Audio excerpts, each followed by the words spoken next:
we're going to revisit the scene of an accident that I had a couple of years ago.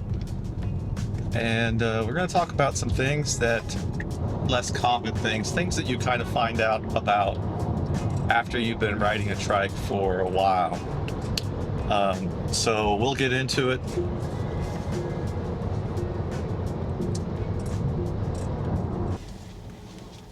For some reason my car thinks there's somebody in the passenger seat, and I'm not sure why. Alright, give me a second. Alright, I figured out what it is. Oh, let's move this up there like that. That might help. So, I love my Tesla. I got a Model Y, but sometimes it acts like a computer. Okay, so the first thing that I do want to discuss, and these are things that maybe people don't talk about very much, stuff that you don't find out until you've been riding a trike for a couple hundred miles, things that are a little bit different than a regular upright bicycle. One of the first things is the visibility.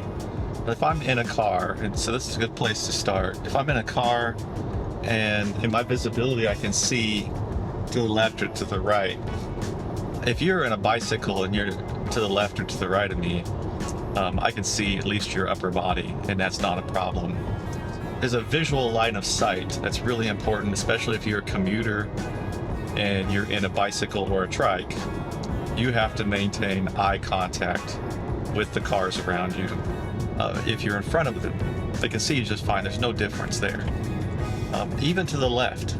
The closer you get to the car, the more obscured you're going to be from the driver's visibility.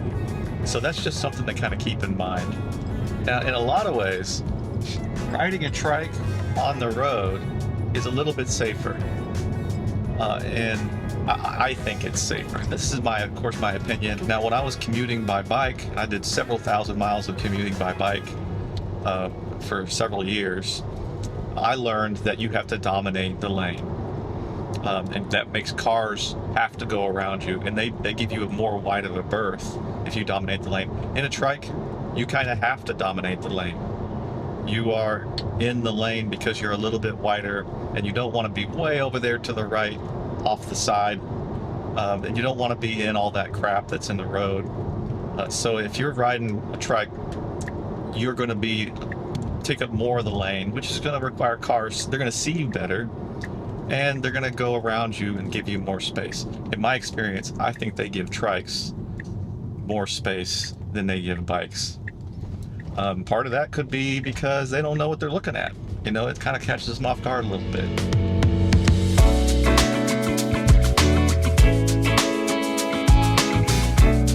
All right, today I am taking it easy. I had hernia surgery about a month ago, and almost actually a month ago yesterday. So I've been working my way back. This is a rough route. This is going to be pretty hilly, but I'm just going to take it easy, and we'll get up the hills, but they'll be slow.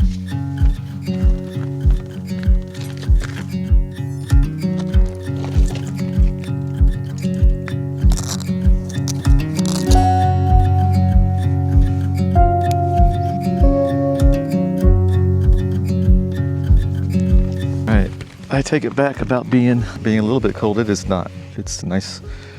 It's 70 degrees right now.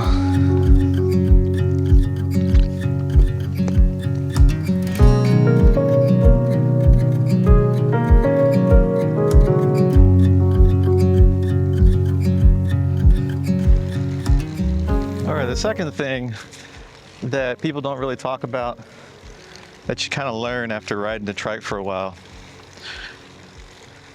3 wheels. What does that mean? You got 3 wheels. Is it weird? No, it's great. That's what brings the stability of the trike, is the 3 wheels. But there's one thing that maybe they don't really talk about that much, is when you're in a bike, you got one wheel in front of the other. And that one wheel makes it easier you steer with that one wheel.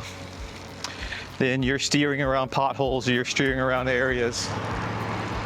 You have the ability to steer around things.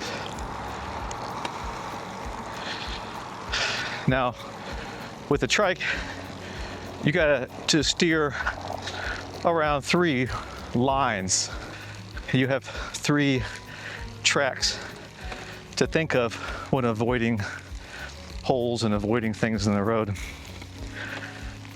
Now, what I usually do is on my trike, it has a 26-inch rear wheel and 20 inches in the front. Now, generally, if you got to run over something, you want to run over it with your 26-inch wheel. It's just going to be less of an impact. So, of course, if you got all 20s, that may not be an issue, but if you got a 26, then make that the one that you hit, and you can avoid things with your other 2 tires. Now, if you keep your tires at the right pressure and you check them prior to every ride, then that's not an issue. So you're hitting things on tires that are underinflated, then you're gonna get pinch flats. If you overinflate them, well, it's just gonna be an unnecessarily rough ride.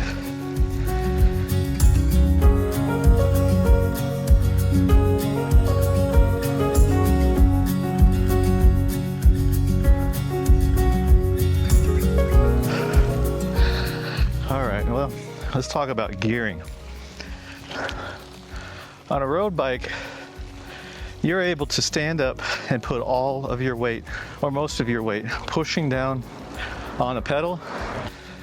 But on a recumbent, all of your power is your legs. You don't have your weight to provide power to that back wheel. So gearing is crucial. If you are going from a fast uphill and you're hitting the bottom of the hill and you forget to shift down, and then when you get back up on the top of that hill, it is nearly impossible to get going again with your legs. You are at a dead stop if you haven't shifted.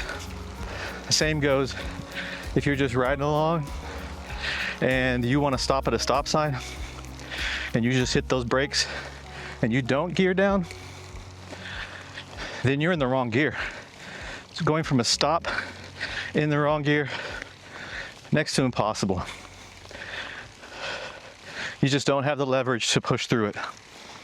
So as you're going from fast to slow, or from fast to a stop, you gotta click that gear. So not shifting down, it's gonna punish your knees. And for a lot of people, the knees and knee health, those are the reasons why people choose trikes. All right, next thing. You spend a lot more time on the climbs. I think in cycling in general, most of your time is spent going uphill or into the wind. Recumbent, you spend more time on the climbs, and then you actually get to the point where you enjoy the climbs. That's what I love about recumbent cycling. I enjoy climbs. On my road bike, even though I had a big gear on the back of my road bike, when I hit the climbs, especially the long ones, you're grinding and you're grinding, and your knees, and then you get below like 3 miles an hour or 3.5 miles an hour, then you have to struggle with balance. And then that's actually more energy that you're putting into it. But on a recumbent trike, you're stable, you can slow down as low as you want, and then you can enjoy those climbs. And just look at the views. You don't have your head down, dripping sweat all over the ground. You can enjoy the climbs, keep your heart rate where you need it to be. Go as fast or as slow as you want.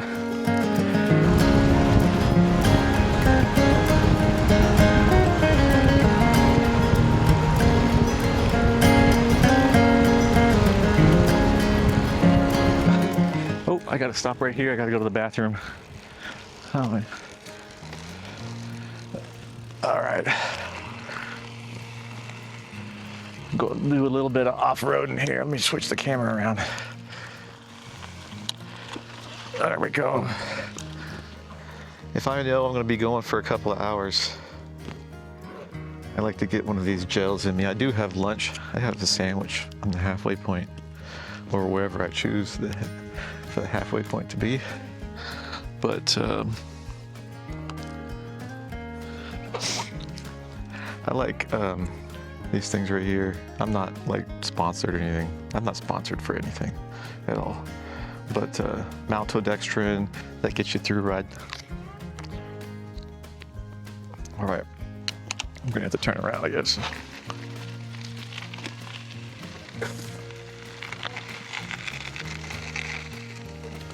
The next thing that's a little bit different than if you're on an upright bicycle is the way the sun hits you, the way the environment in general hits you, the way the wind hits you. Wind is going to be straight on your face. The sun is going to hit you full face. You're going to get much less sun on the back of the neck. You're still going to get sun on the back of the neck, but it's going to be less. You're going to get more sun on the front of your neck, your lower part of your face, and your legs.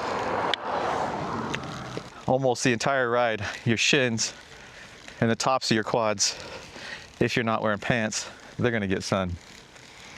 So it hits you a little bit different. You're gonna have to adjust to that. Make sure you're getting sunscreen on them. All right, next. Something they don't advertise.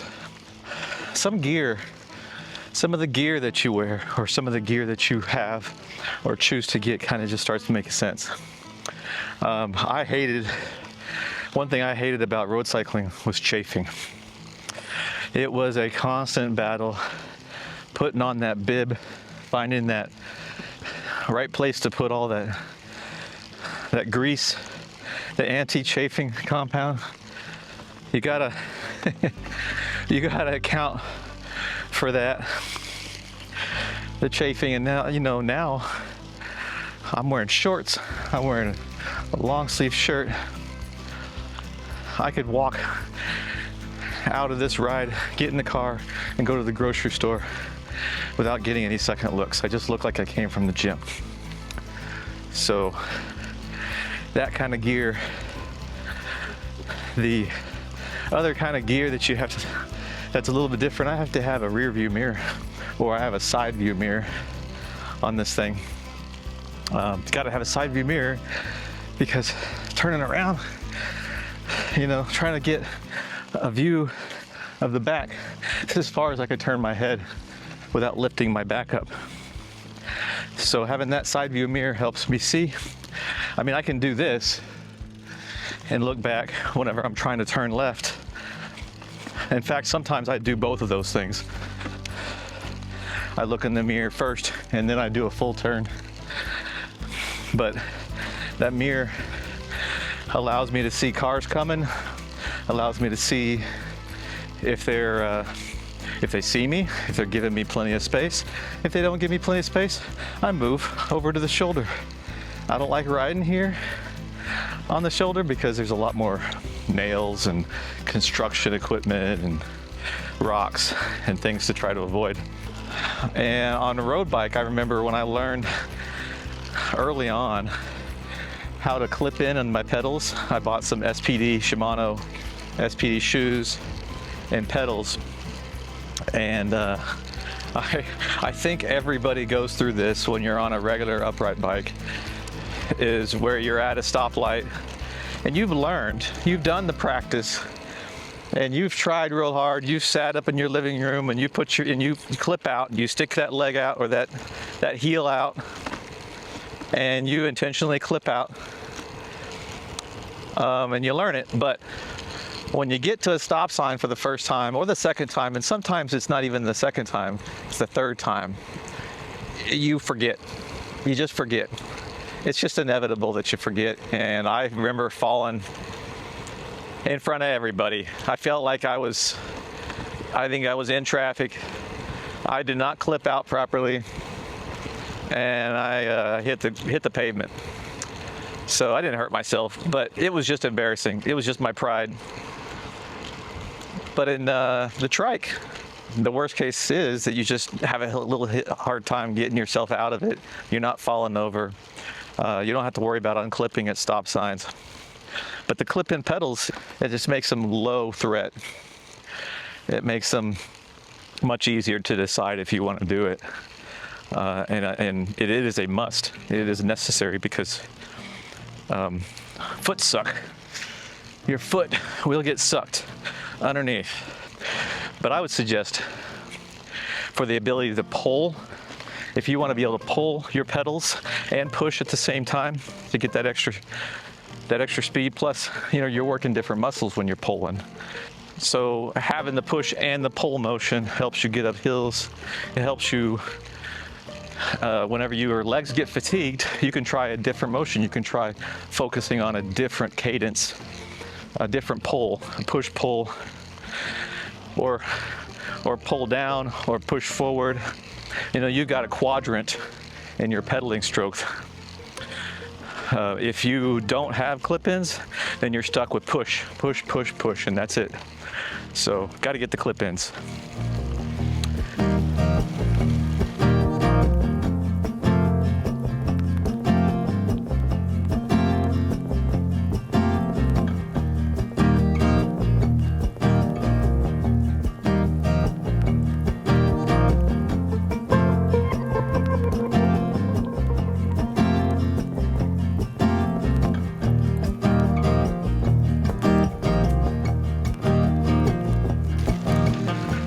So I've been riding this road for now, between road bike and recumbent trike, 5 years, almost 6 years. And it used to be great, but it just kind of goes to show how much construction on a road just destroys it. Like, this road used to be smooth all the way through, but here, look at this now. The pavement has just been pulverized by all the vehicles, all the construction equipment. All right, we are coming up on the scene of the accident. I believe it was March 2022, and I had gotten the trike for about a year. And I was coming down this road. There we go. Yeah, you see how somebody could easily get distracted right here?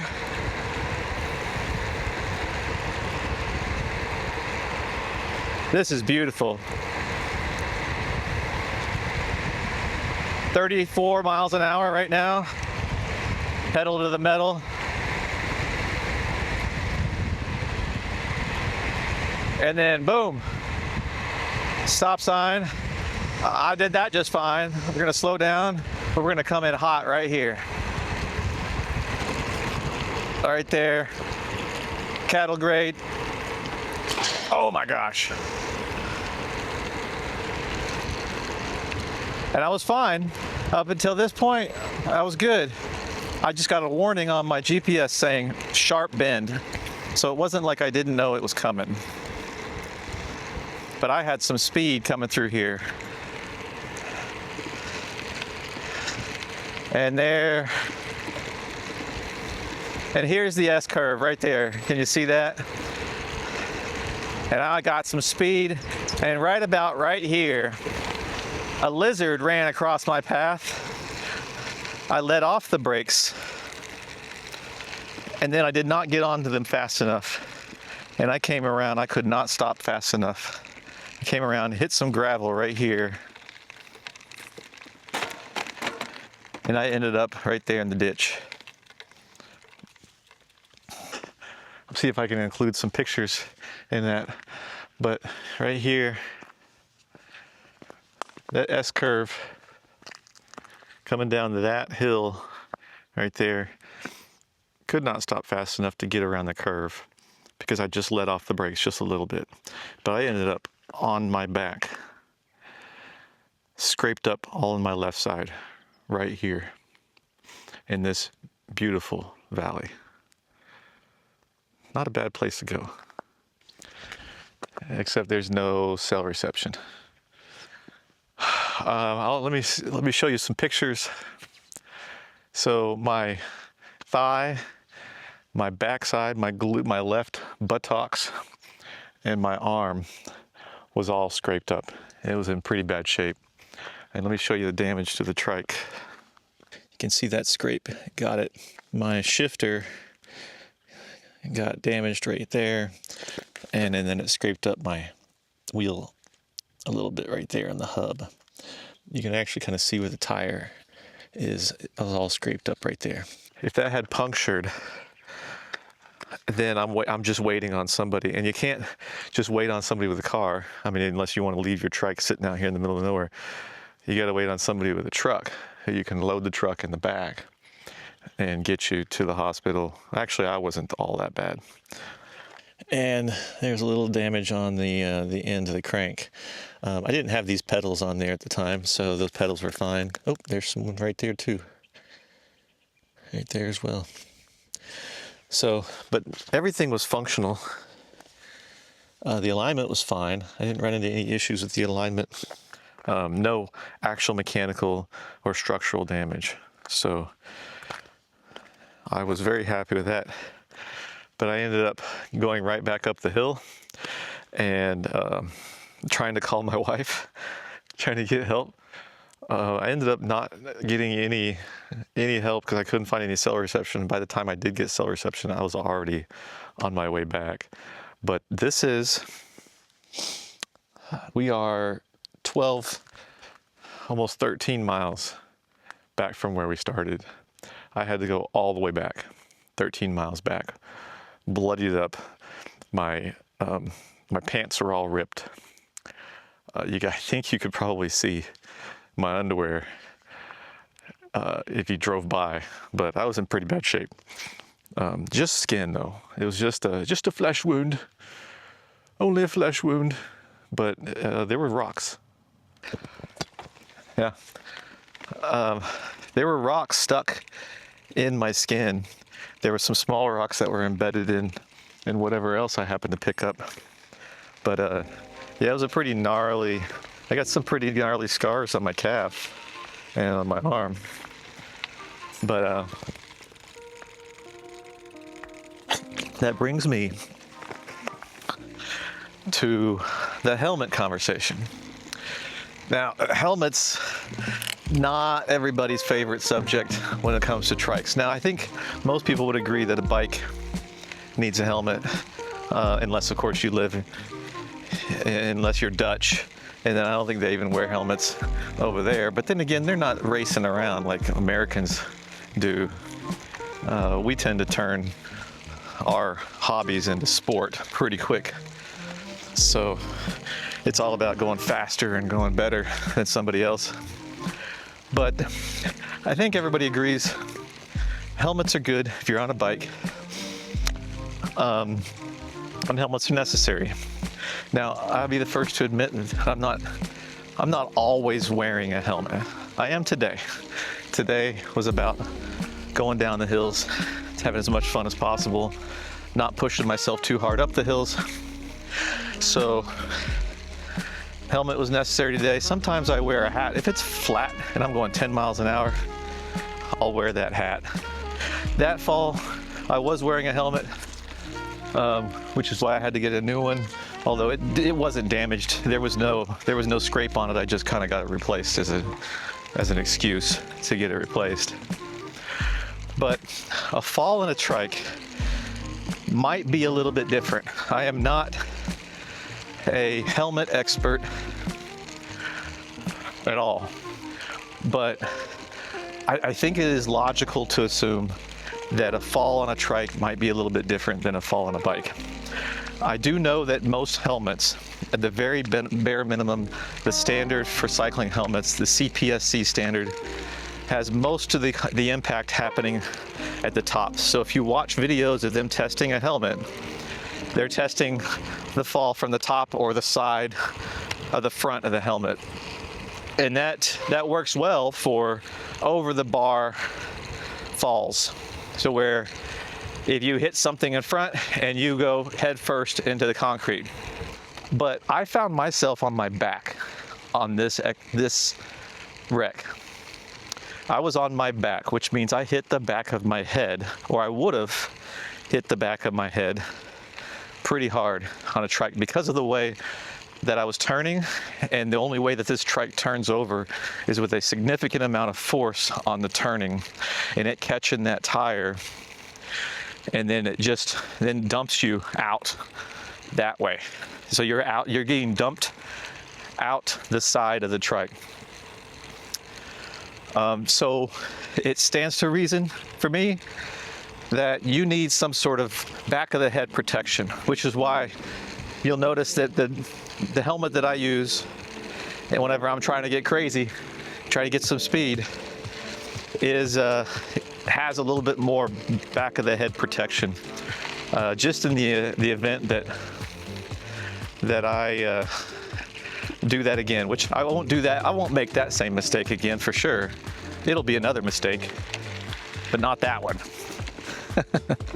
Try to find some shade here to eat my lunch.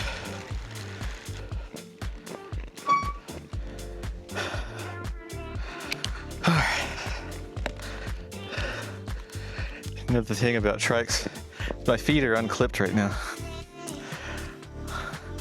I'm getting ready to sit back and relax, and you know what I want to do with my feet? I'm going to clip them in so I can relax, and that's where my feet stay for the entire ride, clipped in and relaxed.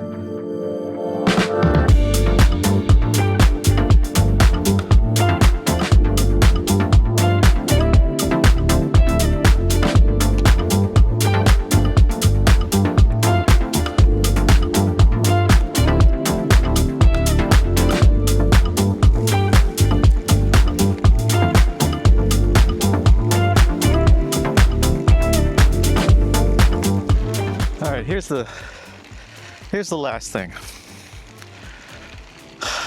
It seems like America, or at least the United States, we have turned in pretty much everything we do into this sport. Mountain biking used to be just enjoyment, get out there in the mountain, and it turned into, trying to be a pro and go as fast as you can, and then all the equipment and getting all the carbon fiber frames and the carbon fiber road bike aero. It just kind of turned into that, and we tend to do that. It's companies trying to sell their brand, but for right now, trikes just aren't involved in that. This is a pure cycling sport right now. It is just all about enjoyment. That whenever people see me on the road, they see me being comfortable, they see me getting exercise. It's not performative like it is for road cycling or mountain biking right now. It is just enjoyment. And when you're riding a trike, you feel free from all that. You feel like you can just feel free to enjoy what you need to enjoy. Do what you want to do, go as fast or slow as you want. Recumbent trikes are about riding long and laid back.